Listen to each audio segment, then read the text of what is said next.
मोहतरम जेब सरूरी साहब, साबका वजीर जो डोडा से हैं अब्दुल वानी साहब,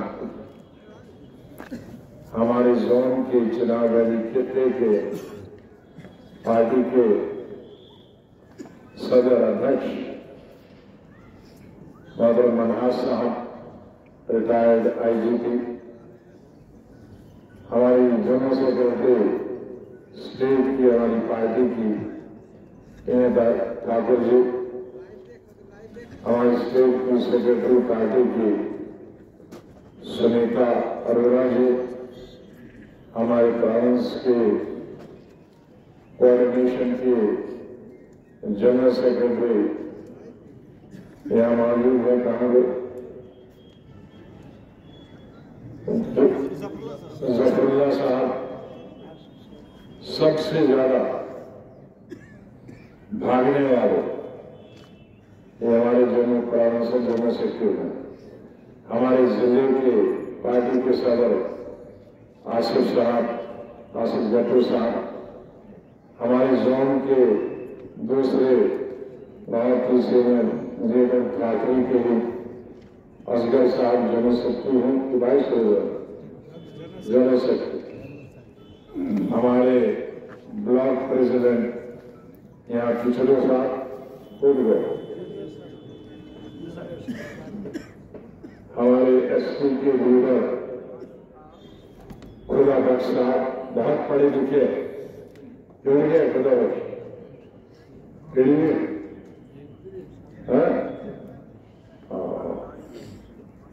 और हमारे इसाक साहब, ये तो सबसे पुराने हमारे SP के लीडरों में है, इंद्रवाल हल्के से है, मंजवार है, और मेरे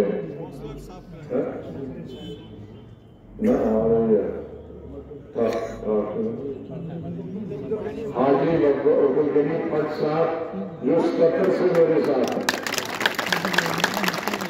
जब बिल्कुल जवानी में थे, 70 से कितने साल हो गए?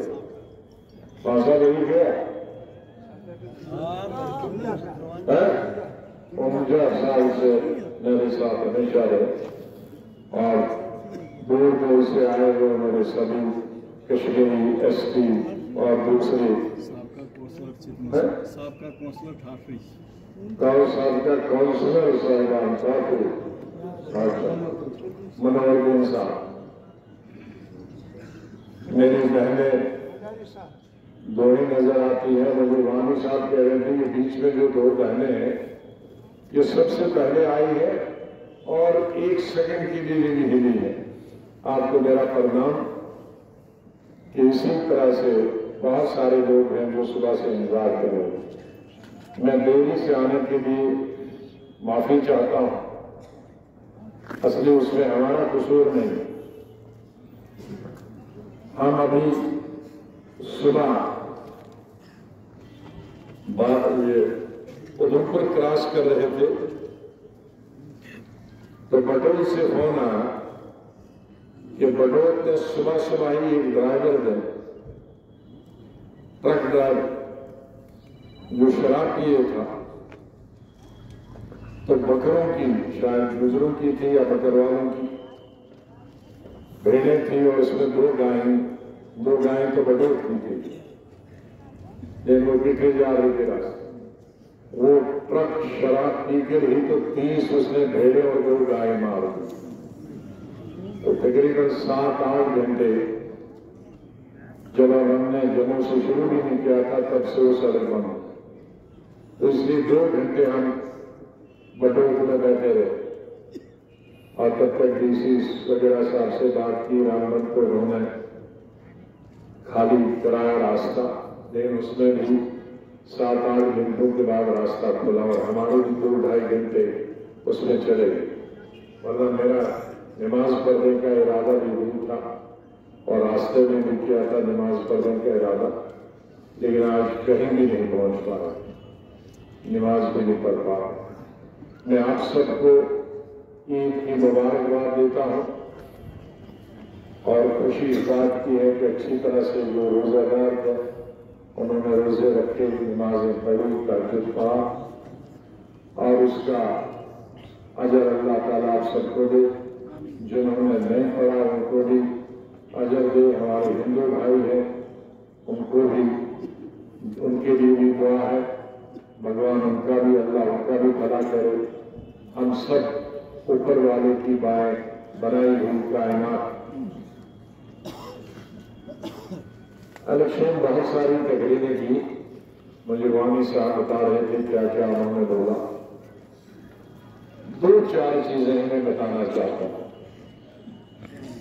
अभी तो ये पहला ही फेज है, 5 फेज है, अभी बहुत 1.5 महीने 2 महीने तकरीरें ही कर दी। लेकिन मैं ये बता सकता हूं, स्टेट में जितनी पार्टियां बीजेपी से लेकर, एनसी से लेकर, पीडीपी से लेकर जितनी पार्टियां, मैं अगर कहूंगा कि 75 साल में सबसे ज्यादा मेहनत कर दो। मैं मेहनत के लिए बहुत मशहूर था पूरा हिंदुस्तान में। मेरी पार्टी में, जिस कांग्रेस पार्टी में रहा, उसमें मेरा नंबर 1 आता था। लेकिन जम्मू कश्मीर में नंबर 1 हर पार्टी में जीएम सुरवी साहब। मैं पिछले साल की बात करता हूं, जब यहीं ठाठरी से हम निकले और हमारा प्रोग्राम कहा था, बटियास था, गुंदो था, चंगा था। लेकिन बटियास हम चौधरी इकबाल साहब जो हमारे डीडीसी के मेंबर है, ठाठरी और बटियास के बीच में उनका घर है, तो मेरे साथ बड़ा अमला था। सुरड़ी साहब भी थे, वानी साहब भी थे, मेरा बेटा भी साथ था उस दौरे में। उसको भी हमने दिखाया पुराना, कहां से हम दिल्ली से ही नहीं है, बाहर से वो भी घुल मिल गया। हमारे डिस्ट्रिक्ट प्रेसिडेंट थे और भी दर्जनों सिक्योरिटी के तकरीबन 100-150 लोग। तो इकबाल साहब ने कहा, मेरा ही इधर बड़ा घर है जो सबको खाना भी खिला सकता है और आपको रहने के लिए भी जगह। तो हम चौधरी इकबाल साहब के रुके थे। गुंदों से वरी है उनका घर, सड़क के ऊपर। कल उनके खाना भी है, इतना लोग वही बर्दाश्त कर सकता। तो सुबह नाश्ते में जब 9 बजे हम नाश्ता खाते थे, तो सरूड़ी साहब के बारे में पूछते थे, वो कहां गए? कहा जी वो नमाज पढ़ के ही 5 बजे निकल गए। मैं समझा पता नहीं कहीं किश्तवाड़ निकल गए और रोड़ा निकल गए, कहां निकल गए। तो अभी हम नाश्ता कर ही रहे हैं 9 बजे, सरूड़ी साहब चल रहे हैं। अरे कहां गए? कहा मैं काहरा गया था, बटियास गया था, कल आप वहां रुके लेकिन आपने मीटिंगें की, लेकिन वहां वो मर गया था और उस चौधरी की लड़की की शादी थी, मैं उसमें गया नहीं था। दूसरे किसी की शादी होने वाली है, उसमें पहले हुआ। तो 5-6 गांव के नाम ले आए लिए। तो आज तक मैंने कोई आदमी लीडर नहीं देखा जो खुद भी ना सोए और लोगों को भी सोने नहीं दे। मुझे रहम आता है आप पर, जब एमपी आएंगे तो ये सुबह 5 बजे आपको नमाज पढ़ाने के लिए भी, इमामत भी करेंगे, नमाज भी पढ़ेंगे, वोट भी मांगेंगे और 5-6 गांव करके आएंगे नाश्ते में। और रात को तहज्जुद के बाद फिर 2-4 घर घूम के आएंगे। तो ये 20 घंटे काम करने वाला आदमी अगर जिसको एमएलए ना हो और एमपी ना हो, वो बड़ा बदकिस्मत है, वो हिंदू हो या मुसलमान। और एक साथ साफ बात बताना चाहता हूं, मेरी जिंदगी में जब से मैं स्कूल जाता था, तब से लेकर आज तक कोई भेदभाव नहीं। हिंदू मुसलमान के बीच में फर्क नहीं है, कश्मीरी गुजर के बीच में फर्क नहीं, सब मेरे लिए बराबर है। और पूरे हिंदुस्तान में ये हमेशा मैं प्रचार करता रहा, अल्लाह ने हिंदू को भी पैदा किया है, मुसलमान को भी पैदा किया है, राजपूत ब्राह्मण को भी किया है। किसी इलाके एमपी कोई बड़ी चीज नहीं होती। आप समझते हो कि बड़ा एमएलए की तनख्वाह एमपी से ज्यादा है, 80,000 तनख्वाह मिलती बस। लेकिन जो काम करे उसे वो लोगों का 80,000 करोड़ के बराबर काम करता है। तो फायदा एमपी ना का नहीं, फायदा लोगों का है।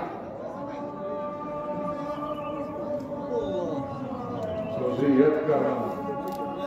लेकिन आज वो कैंडिडेट हैं दूसरी पार्टियों के जो 2009 के बाद आज तक दिखे नहीं, पहली दफा आ रहे, क्योंकि आज वोट लेना। और उनकी जो हमदर्दी करने वाले हैं एनसी वाले, उनका चुनाव वैली में इतना कंट्रीब्यूशन नहीं है, 0 के बराबर। बीजेपी का भी कोई कंट्रीब्यूशन नहीं है, ना बीजेपी ने चुनाव रैली के लिए कुछ किया, न नेशनल कॉन्फ्रेंस ने कुछ किया। बीजेपी 10 साल से हुकूमत कर रही है, नेशनल कॉन्फ्रेंस 75 साल से हुकूमत कर रही है। लेकिन एक चीज दिखाइए, ये सड़क जो है ये महाराजा ने बनाई, जम्मू से भद्रवाह किश्तवाड़, महाराजा की बनी। कॉलेज डोडा दिया था, भद्रवाह दिया था, उस वक्त के गवर्नर ने उसको बताया था कि ये नक्शा बनाओ, कहां कॉलेज बनाना है, कहां डिस्ट्रिक्ट बनाना है। उसके बाद आज तक अगर देखोगे कुछ नहीं है। हमको सिर्फ मुझे 2.5 साल मिले, न सिर्फ चुनाव वैली में बल्कि पूरी रियासत। मैं आज फख्र से कह सकता हूं कि जिस कॉन्स्टिट्यूंसी से 3 चीफ मिनिस्टर पैदा हुए गांधरबल, उसका डिस्ट्रिक्ट हेडक्वार्टर भी मैंने बनाया, उसको डिस्ट्रिक्ट भी मैंने ही बनाया, उसको डिग्री कॉलेज में भी मैंने दिया। तो जो अपने कॉलेज पर अपनी कॉन्स्टिट्यूंसी का 3 चीफ मिनिस्टर अस्पताल नहीं बना पाए, डिग्री कॉलेज नहीं बना पाए, डिस्ट्रिक्ट नहीं बना पाए, तो मुझे क्या शिकायत होगी? किश्तवाड़ के लिए किसके वक्त में एजुकेशन हुई? मैं कॉलेज में पढ़ता था 75 में, कौन चीफ मिनिस्टर था? नेशनल कांग्रेस। 76 रामबन में एजुकेशन, रियासी में एजुकेशन, भद्रवाह किश्तवाड़ में 2 लोग मारे गए थे, 4 लोग मारे गए, लेकिन नहीं दिया। 3 चीजों से बदले उसका के मैंने 2.5 साल में डिस्ट्रिक्ट लिया, कॉलेज दिया, मैंने रामबन को भी दिया। और बीजेपी वालों से भी कहता, तुमने भी कुछ नहीं किया। किश्तवाड़ का भी तुम्हारा एमपी था, रामबन का भी एमपी था, एमएलए, और उससे पहले एमपी भी था, गुप्ता साहब कई साल नहीं दी। रियासी के बहुत बड़े मशहूर एमपी, जो स्टेट के बहुत बड़े लीडर हैं, ऋषि कुमार कौशल। ऋषि कुमार कौशल ने 76-77 में लीडर था अपनी पार्टी का। उसने कहा कि मरने तक मैं दाढ़ी रखूंगा, सर के बाल रखूंगा, जब तक रियासी में डिस्ट्रिक्ट में जाना।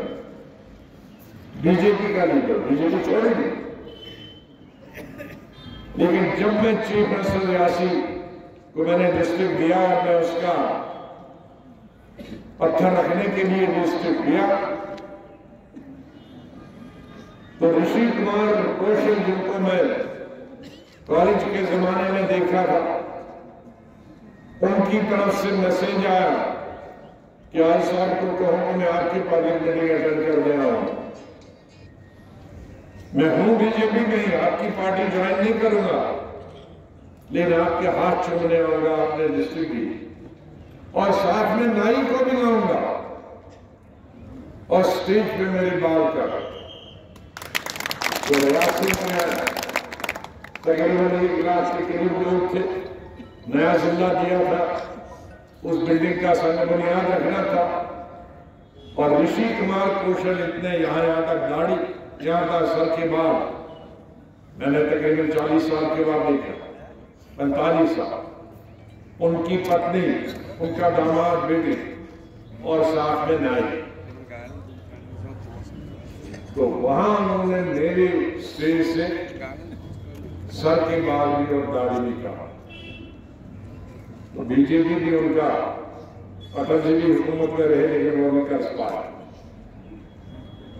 इसलिए ये सब धोखा है। एनसी भी धोखा है, बीजेपी भी धोखा। हकीकत मेरी पार्टी है, हकीकत मैं हूं, हकीकत ये हमारे साथी रामायण में बैठे हैं, तो पीछे ये हकीकत। ये देखिए, बचपन से मैं देखता था, ये ठाठरी से लेकर बानहाल तक, ये जो पार वाला इलाका था, जिसमें हिंदू आबादी ज्यादा और मुस्लिम कम, मैं बचपन से सोचता था कि इनकी सड़कें क्यों नहीं बनी, इनके स्कूल क्यों नहीं बने, इनकी डिस्ट्रिक्ट इनके अस्पताल क्यों नहीं बने, इनके पुल क्यों नहीं बने। तो मेरे हिंदू भाइयों ने कहा क्योंकि हम एनसी को वोट नहीं देते थे, इसलिए नहीं बना। मुसलमान भाइयों ने कहा हमें एनसी को वोट नहीं देते। तो आप कोई वोट नहीं देगा तो उसको खाना नहीं दो। मेरी पहली तकरीर थी सोपर में,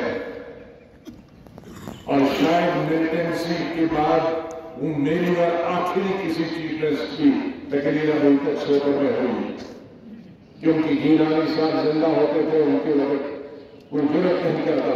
लेकिन मैंने की चीफ मिनिस्टर की पहली तकरीर, और पहली तकरीर में मैंने कहा कि मेरी रियासत में जो भी हिंदू, मुसलमान, सिख, ईसाई और NC, Congress, PDP, BJP, Hurriyat के नाम पे इंसाफ बांटेगा, वो मेरी हुकूमत में नहीं रहे। मेरी हुकूमत में हिंदू को भी उतना हक, चाहे वो मोटे वोट दे या न दे। हुर्रियत को भी उतना हक है, चाहे वो उसको वोट दे या न। सियासी इख्तिलाफ रखे। एनसी, पीडीपी, उनको भी हक, सड़क की उनको भी जरूरत, अनाज उनको भी जरूरत, स्कूल उनको भी जरूरत, पुल उनको भी जरूरत, अस्पताल उनको भी जरूरत। और ये मेरी पॉलिसी आज भी, जो मुझे कभी हिंदू और मुसलमान के नाम पे बांटना चाहता है, वो कम ज़र्फ है। मेरे लिए सब एक। ये जो सियासत करते हैं, कभी पाकिस्तान के नारे दिखा के नमक दिखाया 75 में, कभी वो सब्ज रुमाल दिखाया, कभी दिखाया कि अभी पार चलो। 2 लाख लोग मरवाए उन्होंने सिर्फ गलत नारों पर, लोगों को बहकाते। अगर आज हम बीजेपी की इस तरह से मुखालफत करते हैं कि वो धर्म विवाद वो काटते हैं, तो एनसी क्या करता? वो भी 75 साल से गुमराह किया लोगों, हमारे नौजवान बच्चे मरवाए क्योंकि उनको गलत रास्ता बताया वोट लेने के लिए। क्या कोई चीफ मिनिस्टर उनमें से है जिन्होंने पार का नारा लगा के चीफ मिनिस्टर होकर पार की कभी बात भी की? बताइए, कभी की? फिर भूल जाते, फिर दिल्ली वालों के पांव पर लेते हो, तुम नाराज नहीं होना, वो इलेक्शन में से गलती हुई, फिर दूसरा इलेक्शन आया फिर वही गलती करे।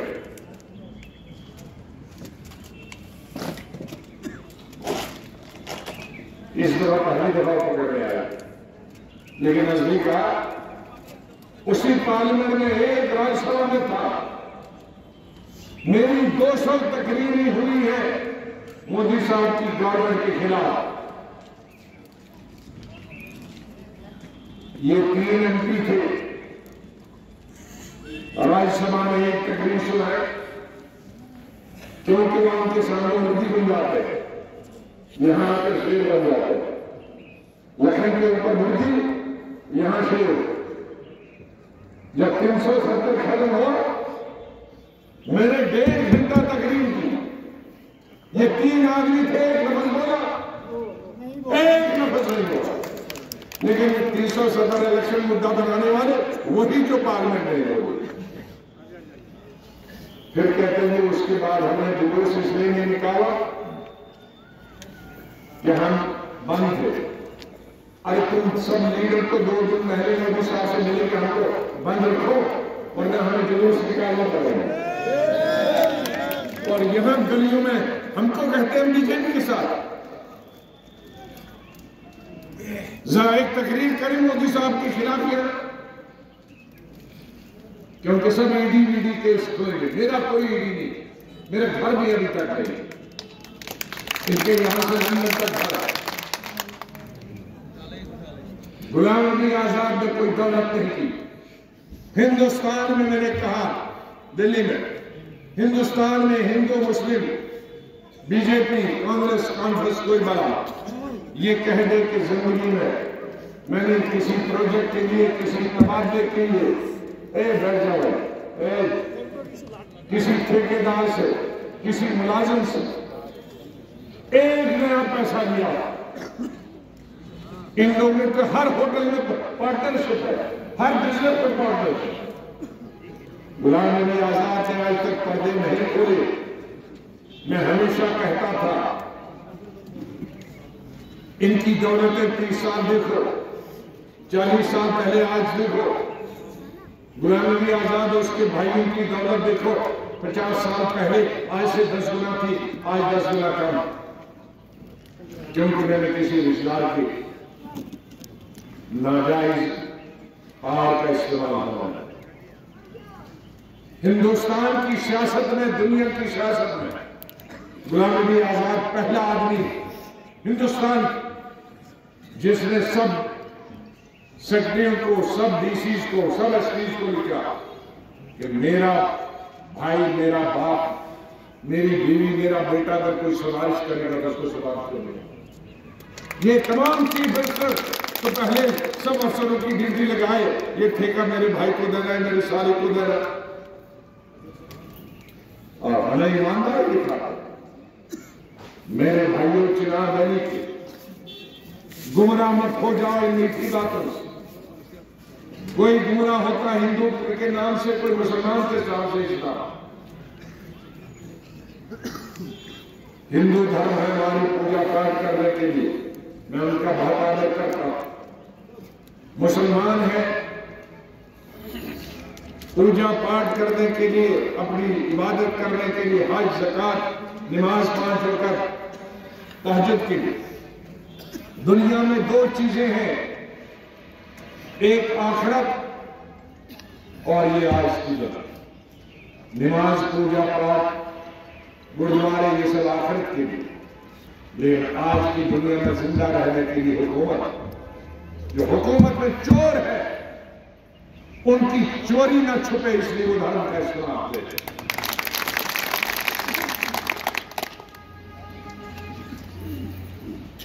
प्रॉपर्टियां गिने तो फिर कहेंगे गुलाम अली आजाद, मैं उस हद तक नहीं जाना चाहता।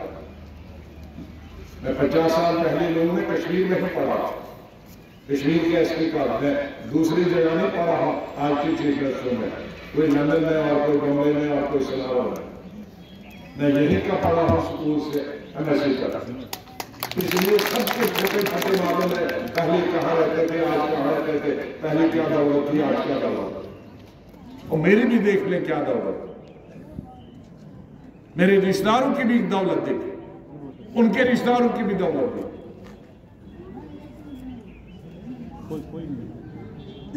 क्योंकि जो भी मुझसे होगा मैंने आम के लिए किया, वो गुजर हो, कश्मीरी हो, हिंदू हो, मुस्लिम। मैं ये बता रहा था बाहर क्यों लोग, मेरे 2.5 साल में रामबन से लेकर यहां तक 1 दर्जन पुल बने। आज पूरा स्टेट, मेरे स्टेट में कौन सा गांव है हिंदू हो, गुजर हो, मुसलमान है, जा सकते। मेरे बात दोबारा बनी, कंपनसेशन सब। आज 10 साल से कोई कंपनसेशन है। उमर साहब जब 5 साल रहे मेरे बाद, उनको भी मैंने एक कंपनसेशन दिलवाई दिल्ली की कैबिनेट से, उन्होंने मांगा नहीं।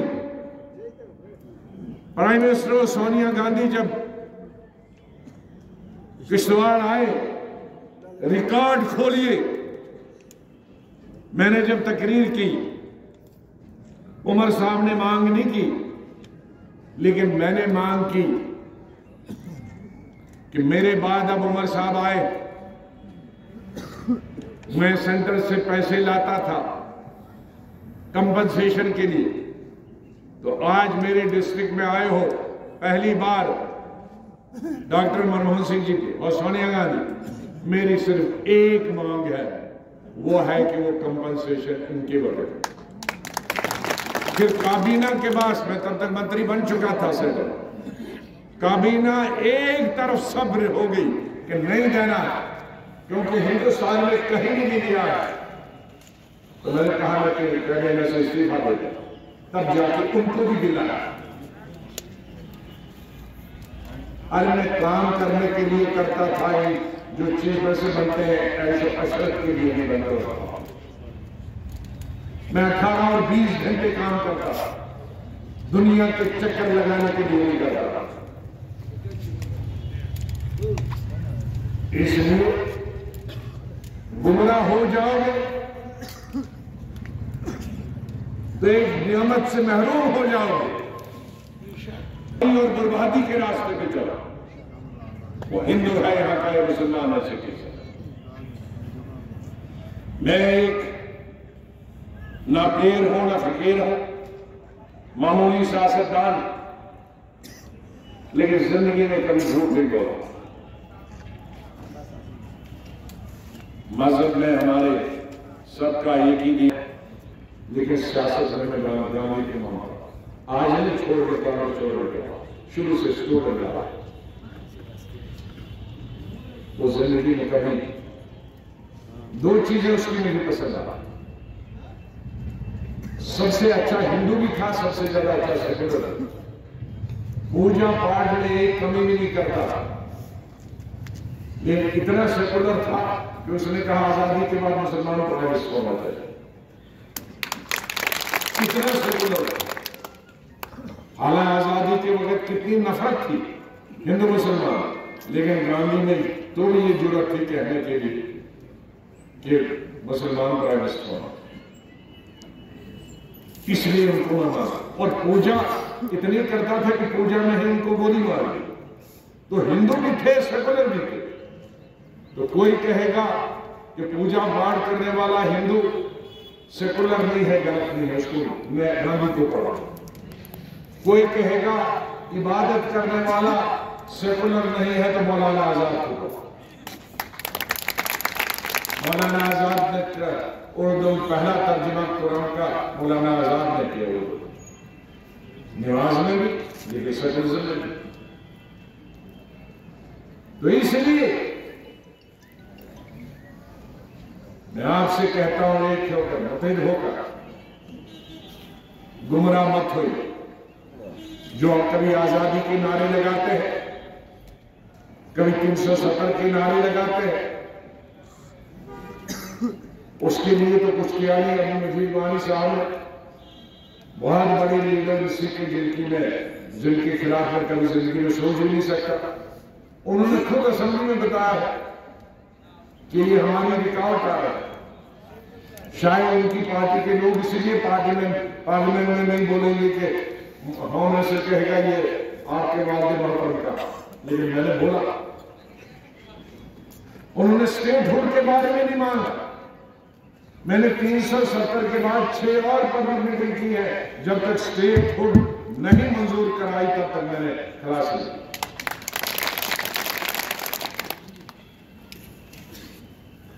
इसलिए मेरी आवाज हर एक तक पहुंचाइए। जो कभी पाकिस्तान बनने का शिकार करते हुए खत्म हो गए, जो कभी आजादी के नारे पे लीडरों के, क्योंकि लीडरों ने उनको गलत रास्ता दिखाया। अगर जम्मू कश्मीर के मुसलमानों ने पाकिस्तान जाना होता 1947 में जाते, लेकिन बाद में जो लीडर आए उन्होंने ये रास्ता दिखाया। तो नतीजा क्या निकला? किसी चीफ जस्टिस का बेटा मर गया, भाई मर गया। लाख कितने गरीब लोग की मेरी तकरीर अगर देखोगे, जिस वक्त मैंने इस्तीफा दिया असेंबली में, मेरी तकरीर खोल के देखो। मैंने कहा कि मुझे मालूम है कि ये तमाम लीडर मेरे खिलाफ साजिश कर रहे, क्योंकि मैं अंदर भी वही कहता हूं, बाहर भी करता हूं कि लोग जो तुम्हें पाकिस्तान के ख्वाब दिखाते हैं वो तुम्हें गुमराह करते हैं, वो वोट करने के लिए तुम्हें इस्तेमाल करते हैं।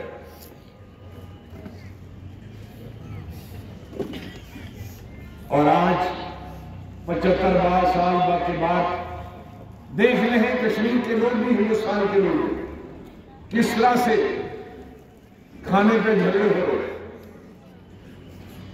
किस तरह से आटा नहीं मिल रहा, किस तरह से चावल पे नहीं, किस तरह इफ्तार में 40 बजे इफ्तार की पार्टी लूट लेते हैं, क्योंकि उनके पास खाना नहीं, पैसा नहीं, और हमारे लोग उनको वोट लेने के लिए कहते पास चलो। अरे उनके पास अपने पर ये बेचारों के पास, मुझे रहम आता है उनके लोगों पर, क्योंकि उनके भी जालिम ऐसे ही लीडर जैसे हमें मिल गए, उनको भी ऐसे जालिम मिले जिन्होंने दौलतें बन के दूसरे मुल्कों में ले ली और पाकिस्तान की गरीब आवाम के लिए कुछ उन्होंने नहीं सोचा। वो कश्मीर के नाम पे जीतते हैं और ये पाकिस्तान के नाम पे जीतते हैं, हुकूमतें बनाते हैं, उसके बाद लोगों को गुमराह है, तुम्हारी सड़क है, तुम्हारा अनाज है, तुम्हारी रोटी है, तुम्हारी नौकरी है, तुम्हारी तजारत है। तुम भैंसों को लेकर कहां जाते हो, वहां कोई डॉक्टर है, टीचर है, स्टूडेंट है, या शहर में हमारा हिंदू भाई, हमारा कश्मीरी भाई, उसको अनाज है, ये नहीं। तो इसलिए मैं बार बार नहीं आऊंगा, मेरा इस 1.5 साल में जमीनें इनको मालूम, अगर इतना भी नहीं मालूम भूल जाएंगे तो मैं क्या करूं। वो उधर वाली नारा एक दिन में 50 साल में जाती, तो मेरे वाला दूसरे दिन भूल जाते हैं। आज सड़कों पर होते हमारे हिंदू, कश्मीरी और मुसलमान भाई, 75% आबादी मेरी रियासत की हिंदू, मुसलमान, गुजर, उनकी दुकानें,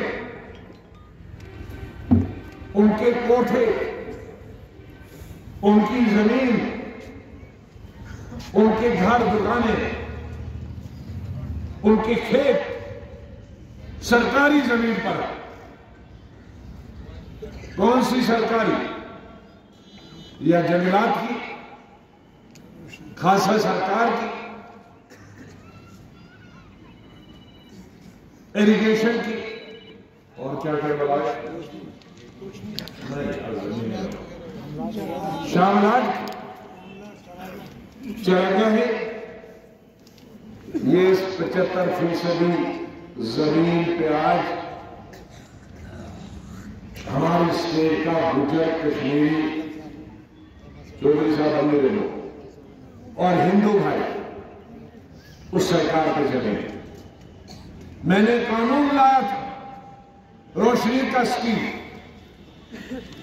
कि 20 साल से जिसका भी कब्जा होगा, वो हिंदू हो, मुसलमान हो, गुजर हो, कश्मीरी,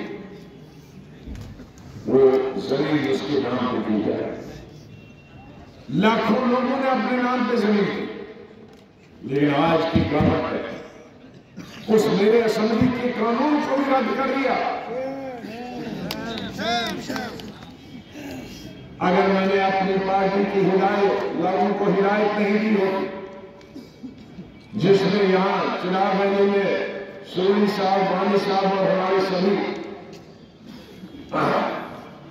हमारे zonal president, district president, block president, ठाठे तक और कहा जगह सब सड़कों पर 3 महीने एजिटेशन की, नवंबर में, दिसंबर में, जनवरी में, फरवरी में, बर्फ में। एनसी का एक आदमी दिखाइए, एक एजिटेशन, एक दिखाइए।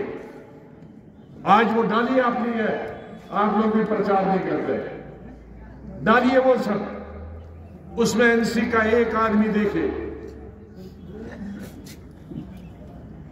स्टेट में ने दिया था, घर बैठ गया यूपी के सामने, सड़क पे कोई नहीं निकला। उस वक्त मोदी ने तो बंद नहीं रखा था, उसमें जेल में तो नहीं आए थे, तो कौन निकला? जब भटंडी में पहले 2-3 मकान गिराए तो हमारे सैकड़ों, ये औरतें भी, अनीता, लोग बैठे, 10-10 करोड़ के मकान गिराए, वो कश्मीरी थी। तब हमने बुलडोजर के सामने डाला और मैं गवर्नर से मिला, तब भी मालूम नहीं हुआ। मैं होम मिनिस्टर से अपॉइंटमेंट ली कि जरूर है, वरना अगर टाइम नहीं दे हुए तो मैं मालूम बनना रखेगा। होम मिनिस्टर से मिला, मैंने उनको समझाया कि 75% आबादी 1 करोड़ बनती है 1.25 करोड़ में से हिंदू मुसलमान, इसको कहां बैठने का है? हवा में कोई आपने बीजेपी ने बंदोबस्त किया है मकान और जमीन का? तो कहा मुझे तो मालूम नहीं, बोला मैं अभी बंद करा, बंद तो कराया, लेकिन कानून उन्होंने नहीं हटाया। मसलन तक मेरा वादा है लोगों से 75% लोगों से मेरी हुकूमत आएगी तो फिर असेंबली में बात करें, क्योंकि जब तक असेंबली से पास नहीं होगा तब तक नहीं होगा। वरना जब भी मर्जी आएगी, इंस्पेक्टर को, SHO को, तहसीलदार के खाली करो, आप क्या करो, क्योंकि वो रोशनी का कानून खत्म कर दिया। इसलिए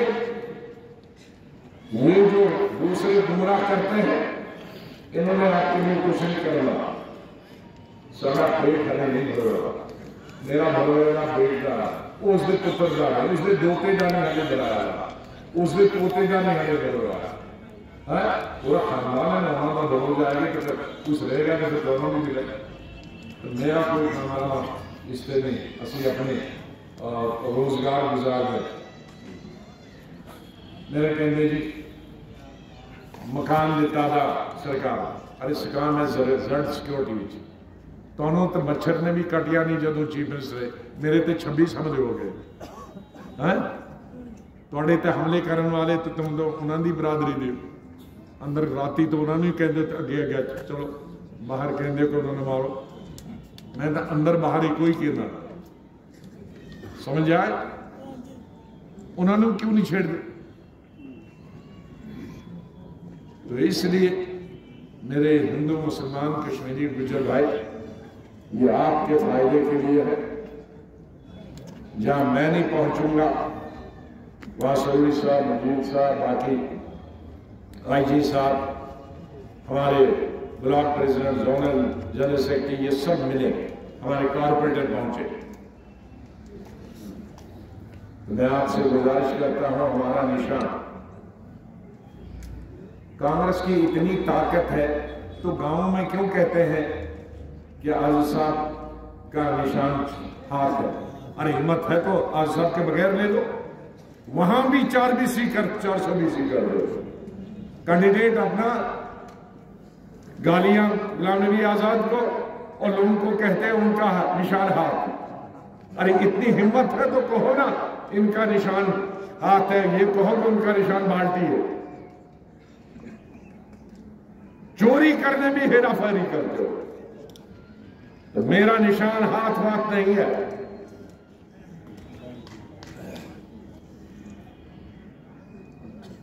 और वो हाथों ने क्या किया है आपकी कटरा में, मुझे बताने की जरूरत है। वो कौन से हाथ?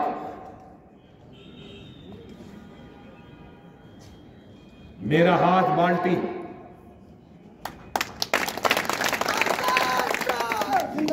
और ये वो बाल्टी।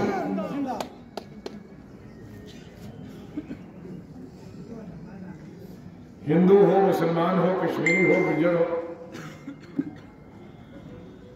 जब बच्चा दूसरे पैदा होता है, दूसरे तीसरे दिन के बाद नहाते हैं, ये मुझे बताओ किस बच्चे ने, बाप ने नलके के नीचे उसको रखा और नहाया?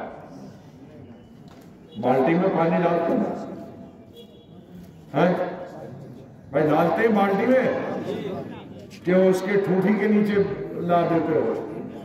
और ठूठी जहां है नहीं हमारे गुजर भाइयों की, उसको बावली पे ले जाते हो नहाने के लिए। वहां से गड़े से भी लाओगे, गड़े से भी नहीं उतरता, फिर वो बाल्टी में डाला, वहां से मग में डाला, पैदा हो गया।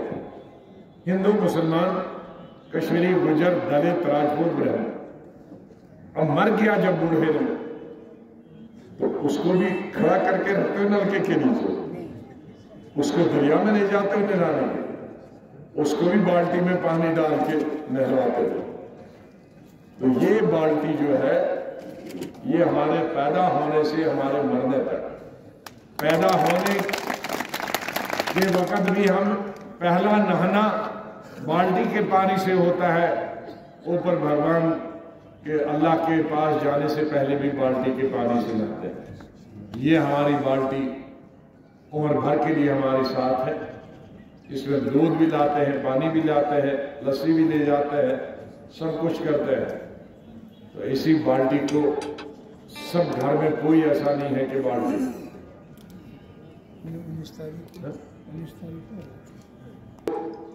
आज 12 तारीख, 19 तारीख को इलेक्शन है। देखो, जिम्मेदारी भी शुरू से मरने तक आती है, फसल लगाने का टाइम भी आता है, गुजर भाई को ऊपर भी पहाड़ में जाने का मौका मिलता है, लेकिन 5 साल में वोट एक ही दफा आता, और उस एक वक्त में गलती की तो हम लोग 5 साल। आज जैसे रोड है, पहले नुमाइंदे कैसे थे, किस पार्टी के थे, तो इसलिए एक दिन समझो के 365 दिन नहीं थे, 364 ही दिन थे। एक दिन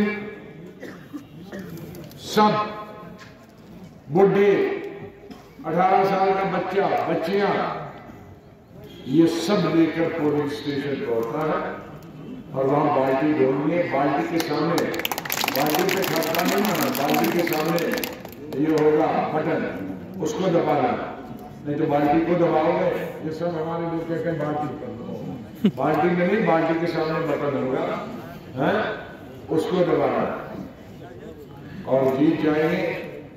मुझे कहने की जरूरत नहीं है, कि आपको सुबह से 5 बजे तैयार रखना, भाई तुम्हारी सड़क बनी कि नहीं, तुम्हारा स्कूल हो गया कि नहीं, तुम्हारा टीचर मिल गया नहीं, आप भी तंग रहो कैसा MLA चुना है। ये हमसे ज्यादा तेज है हमारे काम के बाद। अब जरा हाथ खड़े उठाओ सब। और ये जो हाथ उठे हैं इससे कुछ नहीं लगे, ये सब अपने मोहल्ले के अपने रिश्तेदार साल से ऊपर उसको पुलिस स्टेशन पे पहुंचा। बात करके